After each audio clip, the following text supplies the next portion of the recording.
ഇന്ന് എളുപ്പത്തിലും ടേസ്റ്റിയായും എങ്ങനെ ഒരു സാമ്പാർ തയ്യാറാക്കാമെന്നാണ് നോക്കുന്നത്.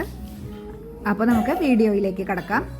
അതിനായിട്ട് ആദ്യം തന്നെ ഞാനൊരു ചെറിയ കപ്പ് തുവര പരിപ്പ് എടുത്തിട്ടുണ്ട്.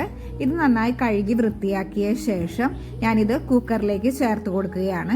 ഇനി ഈ പരിപ്പിന് മീതെ ജസ്റ്റ് നിൽക്കുന്ന വിധത്തിൽ നമുക്ക് വെള്ളം ചേർത്ത് കൊടുക്കാം.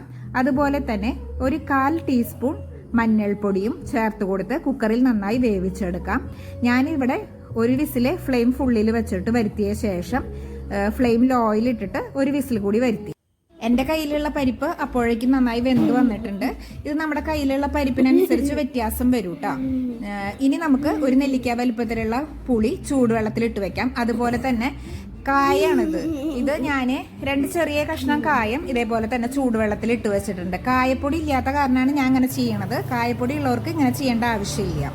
ഇനി നമുക്ക് ഇതിലേക്ക് ആവശ്യമായ കഷ്ണങ്ങൾ കുമ്പളങ്ങ, മത്തങ്ങ, ക്യാരറ്റ്, ചെറിയ ഉള്ളി ഇതെല്ലാം കഴുകി വൃത്തിയാക്കി ചെറിയ കഷ്ണങ്ങളാക്കിയത് കുക്കറിലേക്ക് ഇട്ട് കൊടുക്കാം. ഇനി ഇതിലേക്ക് പുളി പിഴിഞ്ഞതും ഒഴിച്ചു കൊടുക്കണം. അതുപോലെ തന്നെ നമ്മൾ കായം വെള്ളത്തിലിട്ട് വെച്ചിട്ടുണ്ടാവില്ല, അത് നന്നായി ലയിച്ചിട്ടുണ്ടാവും. ഇപ്പോൾ ആ കായത്തിന്റെ വെള്ളവും ഇതിലേക്ക് ഈ കുക്കറിലേക്ക് നമുക്ക് ഒഴിച്ചു കൊടുക്കാം. കായപ്പൊടിയാണ് നിങ്ങളുടെ കയ്യിലെങ്കിൽ നിങ്ങൾ കുക്കറിലേക്ക് ഡയറക്റ്റ് ആയിട്ട് ഒരു നുള്ള് കായപ്പൊടി ചേർത്ത് കൊടുത്താൽ മതി. ഇനി ഈ കുക്കറിലെ വെജിറ്റബിൾസിലേക്ക് നമുക്ക് കുറച്ച് പൊടികൾ കൂടി ചേർത്ത് കൊടുക്കേണ്ടതുണ്ട്. അപ്പോൾ ഈ പൊടികൾ ഡയറക്റ്റ് ചേർത്ത് കൊടുക്കുന്നതിന് പകരം ഞാനൊരു ചട്ടി അടുപ്പത്ത് വെച്ച് ചൂടായി വരുമ്പോൾ അതിലേക്ക് 1/4 ടീസ്പൂൺ മഞ്ഞൾപ്പൊടി, 3 ടീസ്പൂൺ മല്ലിപ്പൊടി, 3 ടീസ്പൂൺ മുളക് പൊടി, 1 ടീസ്പൂൺ സാമ്പാർ പൊടി ഇതൊക്കെ ഒന്ന് ലൈറ്റായി ചൂടാക്കി എടുത്ത ശേഷം കുക്കറിലെ വെജിറ്റബിൾസിലേക്ക് ചേർത്ത് കൊടുക്കുകയാണ് ചെയ്യണത്. നിങ്ങൾക്ക് വളരെ തിരക്കാണെങ്കിൽ നിങ്ങൾക്ക് വേണമെങ്കിൽ ഇത് ചൂടാക്കണ സ്റ്റെപ്പ് ഒഴിവാക്കാം. പക്ഷേ സമയം ഉണ്ടെങ്കിൽ അങ്ങനെ തന്നെ ചെയ്തോളൂ കേട്ടോ. ഇനി നമുക്ക് ഇതെല്ലാം കുക്കറിലെ വെജിറ്റബിൾസിലേക്ക് ഇട്ട് കൊടുത്തിട്ട് ആവശ്യത്തിന് ഉപ്പും ചേർത്തിട്ട് നമുക്ക് കുക്കറിൽ നന്നായി ഇളക്കി യോജിപ്പിച്ച ശേഷം വേവിച്ചെടുക്കാം. ഇതിൽ ഇപ്പോൾ വേറെ വെള്ളം ഒന്നും ഒഴിക്കുന്നില്ല. കായത്തിൻ്റെ വെള്ളം പുളിയുടെ വെള്ളം മാത്രമേ ഒഴിച്ചിട്ടുള്ളൂ. അത്ര തന്നെ വെള്ളം മതിയാവും കഷ്ണം വെന്ത് കിട്ടാൻ. ഇപ്പോൾ ഞാൻ ഒരു ഫുള്ളിലിട്ടിട്ട് ഒരു വിസിലും ലോയിലിട്ടിട്ട് ഒരു വിസിലും വരുത്തിയപ്പോൾ കഷ്ണം നന്നായി വെന്ത് വന്നിട്ടുണ്ട്.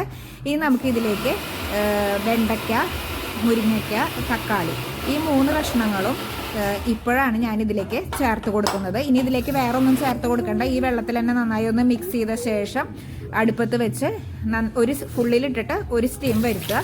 അത് വന്ന ഉടനെ തന്നെ ഇതേപോലെ പരിപ്പിൻ്റെ ചോട്ടിൽ കാണിച്ചിട്ട് അതിൻ്റെ സ്റ്റീം ഒന്ന് കളഞ്ഞ ശേഷം തുറക്കുക.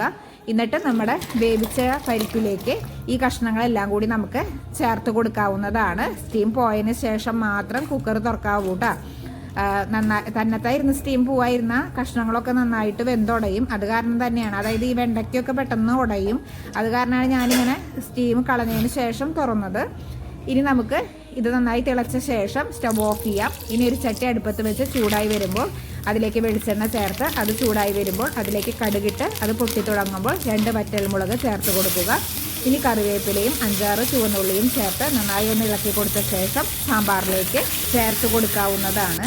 ഇനി ഇതെല്ലാം കൂടി നന്നായി മിക്സ് ചെയ്ത ശേഷം നമുക്ക് സെർവ് ചെയ്യാവുന്നതാണ്. ഇപ്പോൾ നമ്മുടെ സാമ്പാർ തയ്യാറായിട്ടുണ്ട്. എല്ലാവരും ട്രൈ ചെയ്ത് നോക്കുക. വീഡിയോ ഇഷ്ടമായ സബ്സ്ക്രൈബ് ചെയ്യാൻ മറക്കരുത്. Thank you.